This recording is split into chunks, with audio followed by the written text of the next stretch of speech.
സംസ്ഥാന ചലച്ചിത്ര അവാർഡ് പ്രഖ്യാപനമായിരുന്നു. ഒപ്പം തന്നെ ദേശീയ അവാർഡ് ചലച്ചിത്ര പ്രഖ്യാപനം ഇത് തന്നെയായിരുന്നു. അപ്പോൾ വലിയ നേട്ടം മലയാളത്തിന് സ്വന്തമാക്കാൻ കഴിഞ്ഞത് മറ്റൊന്നും കൊണ്ടുമല്ല. ആട്ടം എന്ന സിനിമ മലയാളത്തിൻ്റെ അഭിമാനമായി മാറിയിരിക്കുകയാണ്. മികച്ച സിനിമ, മികച്ച എഡിറ്റിംഗ്, മികച്ച തിരക്കഥ അടക്കം 3 അവാർഡുകളാണ് ആട്ടം എന്ന സിനിമ സ്വന്തമാക്കിയിരിക്കുന്നത്, അതും ദേശീയ പുരസ്കാരത്തിൽ. അതിനെക്കുറിച്ചാണ് നമ്മൾ സംസാരിക്കുന്നത്.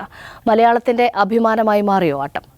തീർച്ചയായിട്ടും. പക്ഷേ ആട്ടം ദേശീയ അവാർഡിന് വേണ്ടി പരിഗണിക്കുമ്പോൾ ഞാൻ അത്ഭുതപ്പെട്ടത് എന്തുകൊണ്ട് സംസ്ഥാന അവാർഡിന് പരിഗണിക്കപ്പെട്ടില്ല കഴിഞ്ഞ വർഷം എന്നുള്ളതാണ്.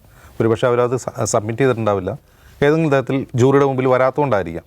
അപ്പോൾ സംസ്ഥാന തലത്തിൽ ഒട്ടും ഒരു പുരസ്കാരം കഴിഞ്ഞ വർഷം ലഭിക്കാത്ത ഒരു പുരസ്കാരം ദേശീയ തലത്തിൽ ലഭിക്കുന്നുള്ളതാണ്. ആട്ടം മികച്ച സിനിമയെ തിരഞ്ഞെടുത്തതിൽ ഒരു മലയാളി എന്ന നിലയിലും ആ സിനിമ നേരത്തെ കണ്ടയാളെന്ന നിലയിൽ എനിക്ക് ഭയങ്കര സന്തോഷമുണ്ട്. അപ്പോൾ നമുക്കറിയാം, ഞാൻ പൊതുവേ ഈ അവാർഡുകളിൽ ഏതെങ്കിലും സിനിമയ്ക്ക് നമുക്ക് ഇഷ്ടപ്പെട്ട ഒരു സിനിമയ്ക്ക് അവാർഡ് കിട്ടുമ്പോഴോ ഇഷ്ടമില്ലാത്ത സിനിമയ്ക്ക് അവാർഡ് കിട്ടുമ്പോഴോ ദുഃഖിക്കുകയോ സന്തോഷിക്കുകയോ ചെയ്യുന്ന ഒരാളല്ല. അതിൻ്റെ കാരണം എന്ന് വെച്ചാൽ അവാർഡ് എന്ന് പറഞ്ഞാൽ ആ ജൂറിയുടെ അഭിപ്രായമാണ്. അത് കണ്ട ലക്ഷക്കണക്കിന് പ്രേക്ഷകരുടെ അഭിപ്രായമേ അല്ല, അവർക്ക് വേറെ പല അഭിപ്രായങ്ങളുണ്ടാവും. അതുകൊണ്ട് ആ ജൂറിയുടെ അഭിപ്രായത്തെ നമ്മൾ മാനിക്കുന്നതേ അതിൽ ഉള്ളൂ. പിന്നെ അതിൻ്റെ സിനിമയുടെ അണിയറയിലെ പ്രവർത്തകരെ സംബന്ധിച്ച് അവർക്ക് അതൊരു അംഗീകാരമാണ്, അവർക്ക് സന്തോഷമാണ്. അതിനപ്പുറം ഒരു പ്രേക്ഷകൻ എന്ന നിലയിൽ എനിക്ക് ഇഷ്ടപ്പെട്ട ഒരു സിനിമയ്ക്ക് അവാർഡ് കിട്ടുമ്പോഴോ ഇഷ്ടമില്ലാത്ത സിനിമയ്ക്ക് അവാർഡ് കിട്ടുമ്പോഴോ ദുഃഖിക്കുകയോ സന്തോഷിക്കുകയും ചെയ്യാറില്ല. കാരണം അങ്ങനെയുള്ള ഒരുപാട് വിവാദങ്ങൾ ഉണ്ടായിട്ടുണ്ട്. ഇപ്പോൾ ഞാൻ ഒരു ഉദാഹരണം പറയാം. 140 സിനിമകളാണ് ഈ ജൂറിയുടെ മുമ്പിൽ വരിക. അപ്പോൾ ഈ ചലച്ചിത്ര അക്കാദമിയുടെ തന്നെ വിശദീകരണ പ്രകാരം 1 മാസമാണ് ഈ ജൂറിക്ക് ഈ സിനിമകൾ റിവ്യൂ ചെയ്യാൻ കിട്ടുക. ഇവരെല്ലാ സിനിമകളും കാണുന്നുണ്ടോ? ഇല്ല, കാണുന്നില്ല. അപ്പോൾ അവർ ഷോർട്ട് ലിസ്റ്റ് ചെയ്തൊരു അവർ സബ് കമ്മിറ്റി കണ്ടു എന്ന് പറയപ്പെടുന്ന സിനിമകളിൽ നിന്ന് ഷോർട്ട് ലിസ്റ്റ് ചെയ്തൊരു കുറച്ച് സിനിമകൾ, ഒരു 24-25 സിനിമകളാണ് അവരുടെ മുമ്പിലേക്ക് വരും. അതിൽ നിന്നാണ് അവർ തിരഞ്ഞെടുക്കുന്നത്. അവരത് കാണുന്നുണ്ടാവും തീർച്ചയായിട്ടും. അപ്പോൾ അതിൻ്റേതായ പരിമിതികളുണ്ടാവും. ഇപ്പോൾ അവസാനം കാണുന്നതിന് വലിയ ശ്രദ്ധ കൊടുക്കാൻ പറ്റില്ല. കാണാതെ മാറ്റിവെക്കുന്ന സിനിമകളുണ്ട്. കാണണ്ട എന്ന് ജൂറി തീരുമാനിച്ച് മാറ്റിവെക്കുന്ന സിനിമകളുണ്ട്. കാണണ്ട എന്ന് എങ്ങനെയാണ് തീരുമാനിക്കുക? അങ്ങനെ ഉണ്ടല്ലോ.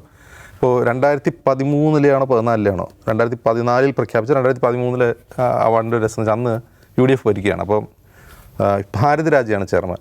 ഭാരതിരാജ് ഒരു സിനിമയും കണ്ടില്ല. അദ്ദേഹം ചെന്നൈയിലേക്ക് തിരിച്ചു. ഒന്ന് അദ്ദേഹത്തിന് ജൂറി ചെയർമാനാവാൻ ആഗ്രഹം ഉണ്ടായിരുന്നില്ല, പിടിച്ചൊരിച്ചു കൊണ്ടെന്നാണ്. അദ്ദേഹം സിനിമ കണ്ട് പോയി, വേറെ ആരൊക്കെയോ കണ്ടു, എന്നിട്ടാണ് അവാർഡ് പ്രഖ്യാപിക്കുന്നത്. അപ്പം അങ്ങനെയുള്ള തമാശകളുണ്ടായിട്ടുണ്ട്. തിയേറ്ററിൽ റിലീസ് ചെയ്യാത്ത സിനിമകൾക്ക് മികച്ച ജനപ്രിയ ചിത്രത്തിനുള്ള അവാർഡ് കേരളത്തിൽ കിട്ടിയിട്ടുണ്ട്. റിലീസ് ചെയ്യാത്ത പടങ്ങൾ, അതായത് ആർട്ട് ജോണറുള്ള പടത്തിന് മികച്ച ജനപ്രീതിയുള്ള കലാമേന്മയുള്ള സിനിമയ്ക്ക് കിട്ടിയിട്ടുണ്ട്. അങ്ങനെയൊക്കെ കിട്ടിയിട്ടുള്ള ഒരുപാട് അനുഭവങ്ങൾ കേരളത്തിലുണ്ട്. അതുകൊണ്ട് അതൊരു പെർഫെക്റ്റ് ആയിട്ടുള്ള ഒരു പുരസ്കാര പ്രഖ്യാപനമാണ് സംസ്ഥാനം നടക്കുന്നത് എനിക്ക് അഭിപ്രായമില്ല. ദേശീയ തലത്തിലാണെങ്കിൽ കഴിഞ്ഞൊരു 10 വർഷമായിട്ട് നമ്മളെന്താണ് നടക്കുന്നതെന്ന് അറിയാം. ആർക്കൊക്കെയാണ് മികച്ച നടനുള്ള അവാർഡ് കിട്ടുന്നത്. പുഷ്പ എന്ന സിനിമ രേഷ്മ കണ്ടിട്ടുണ്ടാവും. പുഷ്പ അപ്പം അത് കുറേ പേർ കിട്ടിയിട്ടുണ്ടല്ലോ. അജയ് ദേവ്ഗൺ, പുഷ്പയുടെ നായകൻ്റെ പേരെന്താണ്? അല്ലു അർജുൻ. അവർക്കൊക്കെ മികച്ച നടനുള്ള അവാർഡ് കിട്ടിക്കൊണ്ടിരിക്കുകയാണ്. ഇപ്പം ഇത്തവണ കിട്ടിയ സിനിമയുണ്ടല്ലോ മികച്ച നടനുള്ള ഋഷഭ് ഷെട്ടി. ഞാൻ കന്താര കണ്ടതാണ്. അപ്പോൾ കന്താര അങ്ങനെ ഒരുപാട് പേര് നല്ല സിനിമയാണ്, നല്ല മേക്കിംഗ് ആണെന്ന് പറഞ്ഞ് ഞാൻ കണ്ടു നോക്കിയതാണ്. എനിക്ക് ആ സിനിമയെ പറ്റി പറയാമെന്ന് വെച്ചാൽ അത് ഒരു നല്ല മേക്കിംഗ് ആണ് സിനിമ നടത്തുന്നത്. അതിൻ്റെ തീം നല്ലതാണ്, നല്ല പ്ലോട്ടാണ്. ആ പ്ലോട്ടാണ് അതിലേറ്റവും രസമുള്ളത്. ഈ തെക്കൻ കർണാടകയുടെയും ഉത്തര കേരളത്തിൻ്റെയൊക്കെ അതിർത്തി പ്രദേശങ്ങൾ നടക്കുന്ന ഒരു കഥ എന്നുള്ളത് അതിൻ്റെ പ്ലോട്ട് ഭയങ്കര ഭംഗിയുള്ളതാണ്. മികച്ച സിനിമാറ്റോഗ്രഫിയാണ്, നല്ല മേക്കിംഗ് ആണ്. പക്ഷേ ഋഷഭ് ഷെട്ടിക്ക് അവാർഡ് കിട്ടാൻ പാകത്തിന് അതിൽ അദ്ദേഹം എന്താണ് ചെയ്യുന്നത് എനിക്ക് പലപ്പോഴും തോന്നിയിട്ടുണ്ട്. അതിപ്പോൾ ആർക്കും ചെയ്യാവുന്നതാണ്. കന്നഡയിൽ മറ്റേത് നടന്മാർ ചെയ്താലും അങ്ങനെയൊക്കെ ചെയ്യും എന്നതിനപ്പുറം അതിൽ അദ്ദേഹത്തിന് പ്രത്യേകമായ എന്തെങ്കിലും ഒരു അഭിനയ സിദ്ധി അതിൽ അദ്ദേഹം കാഴ്ചവെക്കുന്നുണ്ടോ എന്ന് വെച്ചാൽ ഇല്ല എന്നേ പറയാൻ കഴിയുള്ളൂ. അപ്പം അതിന് കഴിഞ്ഞ 10 വർഷമായി നമ്മുടെ രാജ്യത്ത് ദേശീയ അവാർഡ് പ്രഖ്യാപനത്തിൽ അത്തരം ചില താല്പര്യങ്ങൾ വരുന്നുണ്ട് എന്ന് മാത്രമല്ല, ഋഷഭ് ഷെട്ടി കഴിഞ്ഞ ലോക്സഭാ തെരഞ്ഞെടുപ്പിൽ BJPക്ക് വേണ്ടി ക്യാമ്പയിനറാവും എന്നുള്ള വാർത്തകൾ പുറത്തു വന്നതാണ്. അദ്ദേഹം ഈ 3ാമത് പ്രധാനമന്ത്രി നരേന്ദ്രമോദി അധികാരത്തിലെത്തിയപ്പോൾ അദ്ദേഹത്തെ വളരെയധികം പുകഴ്ത്തി പോസ്റ്റൊക്കെ ചെയ്ത, അതായത് ഭരണകൂടത്തെ പുകഴ്ത്തി അങ്ങനെ പോസ്റ്റ് വന്ന സ്വാഭാവികമായിട്ടും അവാർഡ് കിട്ടണമല്ലോ. അത്തരം താല്പര്യങ്ങൾ എന്തായാലും കഴിഞ്ഞ 10 വർഷമായിട്ട് ദേശീയ അവാർഡ് പ്രഖ്യാപിച്ചിട്ടുണ്ട്. അതുകൊണ്ട് അതിനെപ്പറ്റി നമ്മൾ അഭിപ്രായം പറഞ്ഞിട്ട് കാര്യമില്ല. പക്ഷേ ആട്ടത്തിന് പുരസ്കാരം ലഭിച്ചത് പ്രത്യേകിച്ചും അതൊരു ഫെമിനിസ്റ്റ് മൂവിയാണ്. ഞാൻ ഫെമിനിസ്റ്റ് എന്ന് പറഞ്ഞാൽ മുദ്രാവാക്യം വിളിക്കുന്ന ഫെമിനിസ്റ്റ് മൂവിയല്ല, വളരെ സട്ടിലായിട്ട് സ്ത്രീപക്ഷ രാഷ്ട്രീയം പറയുന്ന, വളരെ സട്ടിലായിട്ട് പറയുന്ന, വളരെ ബ്രില്യൻ്റ് ആയിട്ടുള്ളൊരു സ്ക്രിപ്റ്റും ബ്രില്യൻ്റ് ആയിട്ട് പ്ലോട്ടും ബ്രില്യൻ്റ് ആയിട്ട് സ്ക്രിപ്റ്റും ഉള്ളൊരു സിനിമയാണ്. അതിന് മികച്ച അവാർഡ് കിട്ടിയതിൽ വലിയ സന്തോഷം എനിക്കുണ്ട്. പിന്നെ പറയേണ്ട ഒരു കാര്യം, ഉർവശിക്ക് അവാർഡ് കിട്ടിയതാണ്. അത് നമ്മുടെ സ്റ്റേറ്റ് അവാർഡ്. സ്റ്റേറ്റ് അവാർഡ് കിട്ടിയത് ഉർവശിക്ക് സ്റ്റേറ്റ് അവാർഡ് കിട്ടിയത് ഭയങ്കര സന്തോഷം ഉണ്ടാകുന്നത്. ഒന്ന് ഒരു കമ്മിങ് ബാക്ക് ആണ് ഉർവശിയുടെ. കുറേ നാളുകൾക്ക് ശേഷം മറ്റൊരു ഏജ് ഗ്രൂപ്പിലുള്ള റോളിലേക്ക് അവർ തിരിച്ചു വരുവാണ്. അത് തീർച്ചയായിട്ടും മലയാള സിനിമയ്ക്ക് ഇനി ഒരു എന്താണ് ഉർവശിയുടേതായ ഒരു ഗോൾഡൻ ഏജ് വരാൻ പോകണമെന്ന് എനിക്ക് തോന്നുന്നുണ്ട്. പ്രത്യേകിച്ചും KPSC ലളിതയെ പോലുള്ളവരൊക്കെ മരിച്ചുപോയ സാഹചര്യത്തിൽ ഒന്ന് ആലോചിച്ച് നോക്കാം, മലയാളത്തിൽ അങ്ങനെ ഒരു റോള് ക്യാരി ചെയ്യാൻ പറ്റിയ ഒരു നടി ഉണ്ടായിരുന്നില്ല. KPSC ലളിതയൊക്കെ പോയി കഴിഞ്ഞിട്ട് പിന്നെ ആര് എന്നൊരു തോന്നലുണ്ടല്ലോ. ഇനി ഉർവശിക്ക് അത്തരം വേഷങ്ങളിൽ കുറെ കൂടി ശോഭിക്കാൻ കഴിയുമെന്നാണ് പ്രതീക്ഷിക്കുന്നത്. പിന്നെ ഉർവശിനെ ചെയ്യാനുള്ള വേഷങ്ങൾ അങ്ങനെ വൈവിധ്യമുള്ള കഥാപാത്രങ്ങൾ ഇതോടൊപ്പം തന്നെ എല്ലാം തന്നെ ചെയ്ത് കഴിഞ്ഞിട്ടുണ്ടെന്നാണ്. അല്ല, അവരുടെ വേഴ്സറ്റാലിറ്റി ഞാൻ പറഞ്ഞ അവരുടെ ചെറുപ്പകാലത്ത് അവരുടെ വേഴ്സറ്റൈൽ ആക്ടറാണെന്ന് അവർ തെളിയിച്ചു കഴിഞ്ഞാണ്. അവർ വേറെ ഒന്നും തെളിയിക്കാനൊന്നുമില്ല. അവരെ സംബന്ധിച്ച് അങ്ങനെയല്ല. ഈ പ്രായത്തിൽ അത്തരം റോളുകൾ, കാരണം അത്തരം ഏജ് ഗ്രൂപ്പിലുള്ള റോളുകൾ അവർക്ക് കിട്ടിയിട്ടില്ല എന്ന് മാത്രമല്ല, മലയാള സിനിമയിൽ അത്ര ഏജ് ഗ്രൂപ്പിലുള്ള അത്രയും ശക്തമായ ഡീപ്പായിട്ടുള്ള ക്യാരക്ടേഴ്സിനെ കൊണ്ടുപോകാൻ പറ്റുന്ന നടികൾ കുറവാണ്, വളരെ വളരെ കുറവാണ്. അപ്പോൾ തീർച്ചയായിട്ടും ഉർവശിയുടെ ഒരു കമ്മിങ് ബാക്ക് ആയിട്ടാണ് എനിക്ക് തോന്നുന്നത്, ആ ഒരു പ്രായത്തിലേക്കുള്ള കമ്മിങ് ബാക്ക്. പിന്നെ പൃഥ്വിരാജിന് അവാർഡ് കിട്ടിയതിൽ എനിക്ക് സന്തോഷമുണ്ട്. കാരണം പൃഥ്വിരാജ് ഒരു വലിയൊരു അഭിനേതാവാണെന്ന അഭിപ്രായം അദ്ദേഹത്തിന് പോലും ഉണ്ടാവില്ല. ഞാൻ ഒരു ഗ്രേറ്റ് ആക്ടറാണെന്ന് അദ്ദേഹം പോലും പറയുന്നത് എനിക്ക് തോന്നുന്നില്ല. പക്ഷേ ഇതിൽ അദ്ദേഹം കഷ്ടപ്പെട്ടതിനുള്ളൊരു ഒരു അക്നോളജ്മെൻ്റ് ആയിട്ട് നമ്മളതിനെ കാണണം. ആടുജീവിതം സിനിമയ്ക്ക് അദ്ദേഹം ഒരുപാട് കഷ്ടപ്പെട്ടിട്ടുണ്ട്. ഒരു നടൻ എന്ന നിലയിൽ അദ്ദേഹം എടുത്തിട്ടുള്ള എഫേർട്ടിനെ അക്നോളജ് ചെയ്യുന്നത് നമ്മൾ അത് മനസ്സിലാക്കണം.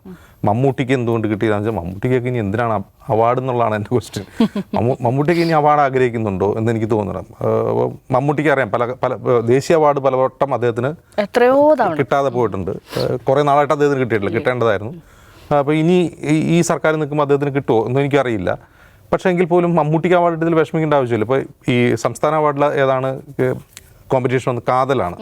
അപ്പോൾ കാതൽ ആ സിനിമ എന്ന അർത്ഥത്തിൽ, എൻ്റെ പ്ലോട്ട് എന്ന അർത്ഥത്തിൽ വളരെ ഡിഫറൻ്റ് ആയിട്ടുള്ള മികച്ച സിനിമ, വളരെ ഡെയറിങ് ആയിട്ടുള്ള ഒരു സിനിമയാണ്. പക്ഷേ അതിൽ മമ്മൂട്ടിയുടെ റോൾ എന്ന് പറഞ്ഞാൽ മമ്മൂട്ടിക്ക് ചലഞ്ചിങ് അല്ല. എനിക്ക് അങ്ങനെ തോന്നില്ല. മമ്മൂട്ടിക്ക് ഒരു ചലഞ്ചിങ് ആയിട്ടുള്ള റോളാണ് എന്ന് എനിക്ക് തോന്നിയിട്ടില്ല. മമ്മൂട്ടിക്ക് അഭിനയിച്ച് ഫലിപ്പിക്കാൻ വലിയ വെല്ലുവിളി പറഞ്ഞൊരു ക്യാരക്ടർ ആയിരുന്നില്ല.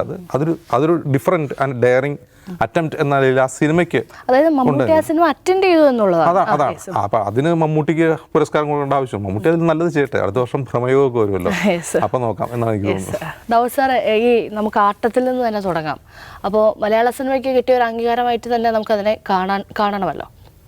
അല്ല, ഇത് നേരത്തെ പറഞ്ഞല്ലോ, അജിംസ് പറഞ്ഞല്ലോ, ഇത് ഈ അവാർഡ് നിർണ്ണയങ്ങൾ അതിനെ നമ്മൾ എന്താണ് വിധി നിർണ്ണയമായിട്ട് കാണേണ്ട കാര്യമില്ല, അത് അംഗീകാരമായിട്ട് കണ്ടാൽ മതി.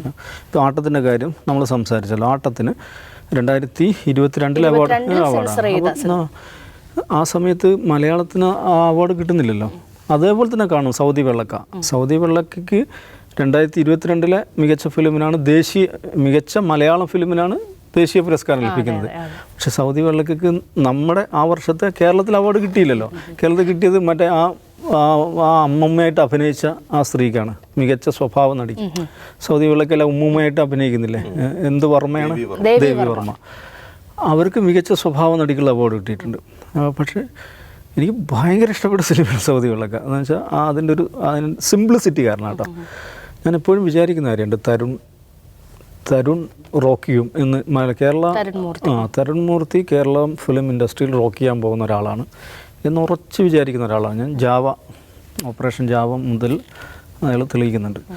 അപ്പോൾ ഞാൻ പറഞ്ഞ ഇതാണ്. അപ്പം കേരളത്തിലെ ഒരു ഫിലിം മലയാളികൾ ജൂറിയിൽ വന്ന് നോക്കിയ ഒരു സമയത്ത് ആ ഫിലിം പരിഗണിക്കപ്പെട്ടിട്ടില്ല. പക്ഷേ ഇപ്പോൾ ദേശീയ തലത്തിൽ നോക്കുമ്പോൾ അത് മികച്ച ഫിലിമാണ്. അതുകൊണ്ട് കേരളത്തിലെ അന്നത്തെ ജൂറി തെറ്റായിരുന്നു, ഇപ്പോഴത്തെ നാഷണൽ ജൂറിയാണ് ശരി എന്ന് നമുക്ക് പറയാൻ പറ്റില്ലല്ലോ. അങ്ങനെ പറയാൻ പാടില്ല. കാരണം ഇതിപ്പോൾ ഈ നോക്കുന്ന ആളുകളുടെ കാഴ്ചപ്പാട് ഇങ്ങനെ സംഗതികളൊക്കെ ഉണ്ട്. ഇപ്പം എനിക്ക് ഇന്നത്തെ ഈ കേരള ഫിലിം അവാർഡിൽ പലതിനോടും ഭയങ്കര വിയോജിപ്പുണ്ട്. പക്ഷെ ഞാനത് പറഞ്ഞാൽ ഒരുപാട് പ്രശ്നങ്ങളുണ്ടാവും. ഞാൻ പറയാൻ വിചാരിച്ചൊരു വാചകം അങ്ങനെ തന്നെ ഒരാൾ ഫേസ്ബുക്കിൽ എഴുതിയുണ്ട് ഇപ്പോൾ വരുമ്പോൾ, രശ്മി കണ്ടിട്ടുണ്ടാവും. അതൊക്കെ ആളുകളുടെ ഓരോരുത്തരുടെയും പെർസെപ്ഷനും കാര്യങ്ങളൊക്കെ തന്നെയാണ്. അതിലും അവരുടെ സന്തോഷത്തിൽ നമ്മൾ പങ്കാളികളാകുക എന്നുള്ളതായിരുന്നു. പക്ഷേ ഈ പറഞ്ഞാൽ എനിക്കും ഭയങ്കര സന്തോഷം ഉണ്ടാകുന്ന കാര്യം ഉർവശിയുടെ ഇതാണ്. ഉർവശി ഇന്ന് പത്രക്കാരായിട്ട് സംസാരിക്കുക കേട്ടോ.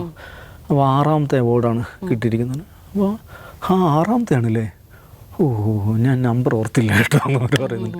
അപ്പോൾ ഞാൻ അതിന് ശേഷം അവരുടെ ആ തമിഴിൽ ഹിറ്റായ ആ ഫിലിം, അതിൻ്റെ പഴയ സാധനങ്ങൾ പോയി കണ്ട ആ ഫിലിമിൻ്റെ പേര് ഇപ്പോൾ എനിക്ക് ഓർമ്മയില്ല. പരിമളം എന്ന കഥാപാത്രത്തെ, മഴവിൽക്കാട് പരിമളം ഉണ്ടല്ലോ, അതിലുള്ള ഈ പറഞ്ഞ ഈ വെർസറ്റാലിറ്റി എന്താണെന്ന് അതങ്ങ് തെളിയിച്ച ഒരു ഫിലിമായിരുന്നു. പക്ഷെ ആ യാത്ര നോക്കൂ, ഇവിടെ ഒരു ഇപ്പം എത്ര വയസ്സായി? മൈ ഡിയർ മുതച്ചല്ല വേലക്കാരിയെ കാണാതെ അല്ലേ? എത്ര അനായാസമായിട്ടല്ലേ, എത്ര സിമ്പിൾ ആയിട്ടല്ലേ അവർ ഓരോ കഥാപാത്രങ്ങൾ ഗ്രേസ് ആയിട്ട് ചെയ്തത്. എന്നിട്ട് ഇന്നിപ്പോൾ അവർ പറയുന്നുണ്ട് ഈ പടം ചെയ്യാൻ വേണ്ടിയിട്ട് 44 ദിവസം ഈ വെള്ളത്തിൽ നിന്നുകൊണ്ടാണ് ഇതിൻ്റെ ഷൂട്ട് നടക്കുന്നത്. അതിൻ്റെ കഷ്ടപ്പാടുകളെ കുറിച്ച് അവർ പറയുന്നുണ്ട്. എന്നിട്ട് അവർ പറയുന്ന കാര്യം എന്താ അറിയോ, എനിക്കിത് സാധ്യമായത് അപ്പുറത്ത് പാർവതി ഉള്ളതുകൊണ്ടാണ്. ഞാൻ ആക്ച്വലി ഈ പടം കാണാൻ നിന്നത് പാർവതി ഉണ്ട് എന്നുള്ളതാണ്. പാർവതിയുള്ള ഫിലിംസ് ഞാൻ മിസ്സാക്കാറില്ല. അപ്പം അവിടെയും അവർ കൊടുക്കുകയാണ്. അവരുടെ കൂടെ അഭിനയിച്ച കോ സ്റ്റാറിനാണ് അവരതിൻ്റെ ആദ്യം തന്നെ പറഞ്ഞത് ഡയറക്ടർക്ക് ഞാൻ ഈ അവാർഡ്. അപ്പോൾ അതൊക്കെ നമ്മുടെ പാർവതിയും ഉർവശി തമ്മിൽ ഒരു കൊണ്ടും കൊടുത്തും അഭിനയിക്കുന്ന ഒരു അവസ്ഥ തോന്നി. രണ്ടുപേരും പരസ്പരം സാധ്യമാക്കിയത് ശരിയാണത്. അപ്പോൾ ആ സന്തോഷത്തിൽ നമ്മളും പങ്കാളിയാവുന്നു. തീർച്ചയായിട്ടും.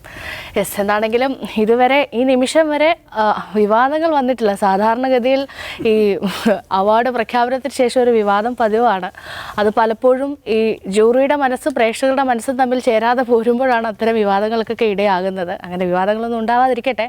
നോക്കാം, വിശാലമായ അർത്ഥത്തിൽ ഈ അവാർഡുകളൊക്കെ ചർച്ച ചെയ്യാനും സാധിക്കട്ടെ. എന്താണെങ്കിലും അവാർഡ് ജേതാക്കൾക്ക് അഭിനന്ദനങ്ങൾ.